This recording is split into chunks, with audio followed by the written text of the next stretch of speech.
कितना बड़ा 2024 के लिए राम मंदिर मायने रखता है और आपके लिए राम मंदिर का बनना क्या किस तरीके से देखते हैं? मेरे लिए तो बहुत बड़ी बात है, सपने जैसा ही था। क्योंकि जब हम लोग बहुत छोटे थे और पढ़ाई कर रहे थे स्कूल में, तो तब से ये राम मंदिर का मुद्दा उठता था। तो सब लोग यही बोलते थे कि ये बन नहीं सकता, हो नहीं सकता। वो बनना ही चाहिए। और देखिए, भव्य राम मंदिर का निर्माण हो रहा है और बहुत जल्दी बन के तैयार हो जाएगा। और तो मेरे लिए तो सपना साकार होने जैसा है।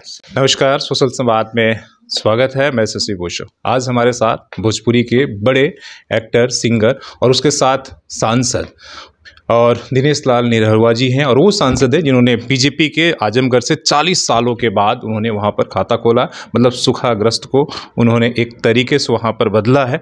तो बात करेंगे। सबसे पहले आजमगढ़ से हम शुरुआत करते हैं। सर, बातचीत के लिए स्वागत है आपका। बहुत बहुत धन्यवाद। बहुत आजमगढ़ से चुनाव तो आप जीत गए, लेकिन आपके पास वक्त बहुत कम है और फिर सामने चुनाव है। मुझे लगता है कि समय कम है, पर कम समय में ही काम अधिक हो रहा है, अच्छा काम हो रहा है। क्योंकि हम लोगों ने यही आजमगढ़ की जनता से ये वादा भी किया था कि 1.5 साल का समय है, अगर आप लोग अवसर देते हैं तो चूँकि हमारी सरकार है केंद्र में भी और प्रदेश में भी, तो हम लोग आजमगढ़ के लिए अच्छा कर पाएंगे। और वो भरोसा जनता ने दिखाया और वहाँ कमल खिलाया और उसका जो है परिणाम देखने को मिल भी रहा है। वहाँ बहुत तेज़ी से काम हो रहा है। 7 तारीख को आपके यहाँ गृह मंत्री अमित शाह जी जा रहे हैं, तो क्या लोकसभा की तैयारियां शुरू हो चुकी या क्या बड़ी योजनाओं का आप लोग वहाँ घोषणा करने या शिलान्यास करने जा रहे हैं? किस मतलब क्या कुछ होने वाला है? जी, शिलान्यास ही है। और वहाँ पे हरिहरपुर में एक संगीत महाविद्यालय का शिलान्यास है। और उसके अलावा रासेपुर तितरा और एक बिलरियागंज रौना पार्क, 2 ऐसे मार्ग थे जो काफ़ी समय से वो बन ही नहीं पा रहा था। उसमें बहुत व्यवधान आ रहा था, कहीं ना कहीं कुछ दिक्कतें आ रही, कभी बजट का, कभी कुछ इशू हो रहा था। तो महाराज जी से हम लोग मिले और मिलके उनसे हमने निवेदन किया कि महाराज जी, ये दोनों सड़कें बाकी तो बन ही रही है, सब बन रही है, पर ये दोनों बनना बहुत आवश्यक है। तो पूजनीय महाराज जी ने उसको स्वीकृति दे दिया और माननीय गृह मंत्री जी उसका शिलान्यास करेंगे। जब उत्तर प्रदेश और लोकसभा चुनाव की बात होती है, सबसे बड़ी जो इम्पोर्टेंट चर्चा होती है वो राम मंदिर को लेकर। आप भी हमेशा राम मंदिर को लेकर कुछ ना कुछ अपनी उद्गार व्यक्त करते रहते हैं। कितना बड़ा 2024 के लिए राम मंदिर मायने रखता है और आपके लिए राम मंदिर का बनना क्या किस तरीके से देखते हैं?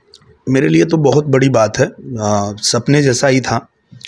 क्योंकि जब हम लोग बहुत छोटे थे और पढ़ाई कर रहे थे स्कूल में, तो उस दौरान जहाँ पे हम रहते थे, जहाँ हमारा स्कूल था, वहीं एक राम मंदिर भी था जिसमें नियमित रूप से मैं जाता था। पहले मंदिर में जाता था, फिर स्कूल जाता था। तो तब से ये राम मंदिर का मुद्दा उठता था। तो सब लोग यही बोलते थे कि ये बन नहीं सकता, हो नहीं सकता।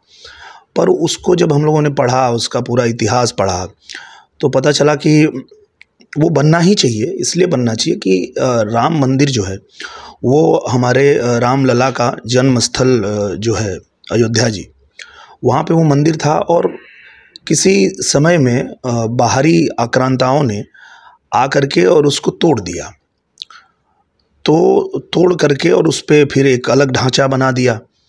तो निश्चित रूप से हम लोगों को कानून में तो भरोसा था ही, और साथ में ये भी था कि जैसे बाकी सरकारें आती हैं तो वो कहती है कि नहीं, ये नहीं, उसको छूना ही नहीं है, उस पे जाना ही नहीं है, क्योंकि वो तुष्टीकरण की राजनीति करते हैं। पर भारतीय जनता पार्टी ने डे 1 से ये कहा कि हम अगर आते हैं बहुमत से, तो हम राम मंदिर का निर्माण करवाएंगे। और देखिए, भव्य राम मंदिर का निर्माण हो रहा है और बहुत जल्दी बन के तैयार हो जाएगा। और लोग वहाँ आना शुरू भी कर दिए हैं, वहाँ दर्शन कर रहे हैं, वहाँ जो बन रहा है मंदिर उसे देख रहे हैं। तो मेरे लिए तो सपना साकार होने जैसा है।